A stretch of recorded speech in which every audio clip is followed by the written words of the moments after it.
Et bonjour à tous et bienvenue dans cette nouvelle vidéo. Nous allons voir aujourd'hui comment il est possible de monter sur Windows un système de fichiers en utilisant SSH. On va donc utiliser SSHFS, donc SSH pour du SSH et FS pour File System.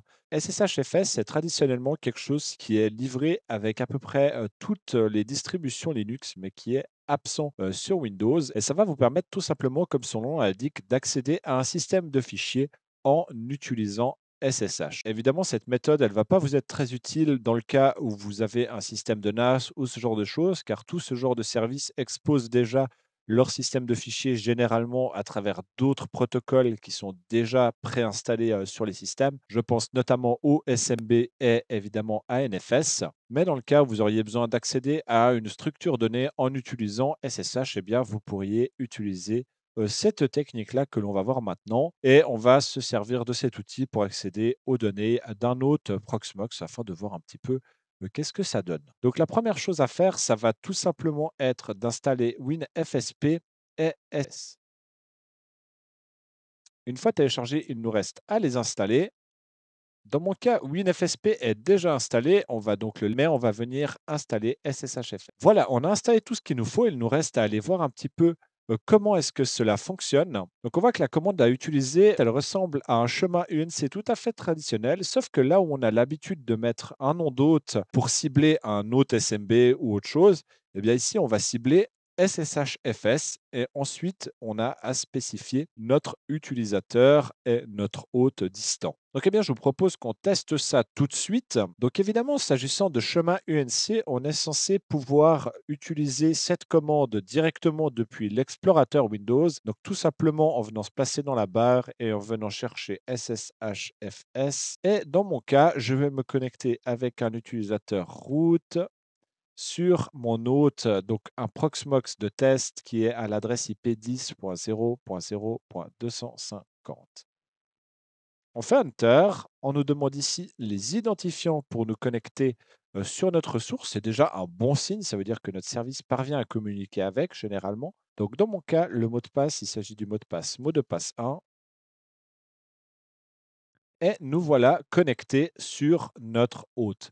On voit ici qu'on a été placé dans un dossier. Ce dossier, c'est le dossier home de mon utilisateur. Donc, en l'occurrence, ici, il correspond au dossier root. On peut voir ici l'arborescence que j'ai traditionnellement avec son contenu. On n'a pas la possibilité de revenir en arrière, mais on peut évidemment aller fouiller et récupérer d'éventuelles choses qu'on aurait besoin. Maintenant, dans le cas où on souhaiterait atteindre un autre dossier ou monter d'autres choses, il faut évidemment vous assurer déjà que l'utilisateur avec lequel vous vous connectez ait les droits d'accéder à ce dossier. Donc, dans ce cas-là, avec root, normalement, on est relativement tranquille. Mais pour accéder à un autre dossier, on a besoin d'utiliser une commande un tout petit peu spéciale. Et celles-ci, elles nous sont données ici. On a la commande SSHFS ici qui, comme on a vu, nous montre le dossier home de notre utilisateur. Et on a la possibilité d'utiliser la commande SSHFS R pour spécifier un dossier qui nous intéresse.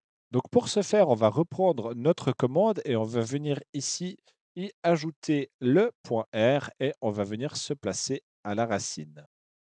Voilà, en mettant le slash et en spécifiant le .r, on accède directement à la racine de notre serveur. Donc on peut venir se balader. Cette commande-là, donc, elle ne marche pas si on enlève le .r. On n'a plus accès à ce dossier, il est vraiment nécessaire de le spécifier. Maintenant, on a vu que cette commande-là, elle nous permet de naviguer directement comme ça. Elle peut évidemment nous servir du coup à monter également un lecteur réseau directement sur notre poste. Et donc, afin de connecter votre lecteur réseau, il vous suffit d'utiliser la commande netuse tout à fait traditionnelle en spécifiant une lettre pour votre lecteur, //sshfs.r afin de pouvoir monter un dossier.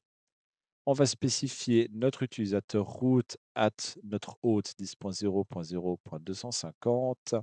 Et dans ce cas-là, on va mettre un point afin de spécifier qu'on souhaite se mettre vraiment à la racine avec donc root, mot de passe. Voilà, la commande s'est terminée correctement et on a à présent un lecteur réseau avec ici eh bien, toute notre structure de notre serveur directement accessible dans laquelle du coup on peut venir eh bien, fouiller de manière tout à fait libre. Donc voilà, évidemment, il y a deux-trois petites variations, de la commande que vous pouvez utiliser. Je vous laisse le soin de lire la documentation pour en apprendre un peu plus. Vous avez également, évidemment, la possibilité de vous connecter avec, des clés SSH et ce genre de choses. De mon côté, voilà, je voulais vous partager ça. Je trouve ça assez intéressant et notamment la manière dont c'est tout à fait intégré avec la commande NetUse sous Windows, qui rend la chose, vraiment très simple à utiliser. Dites-moi ce que vous en avez pensé en commentaire et quel cas d'utilisation vous verriez pour, ce petit outil. Dans tous les cas, j'espère vous avoir appris et fait découvrir quelque chose. N'hésitez pas à lâcher un petit pouce bleu et à vous abonner. Pensez également à rejoindre la communauté sur le serveur Discord et je vous dis à la prochaine. Ciao, ciao.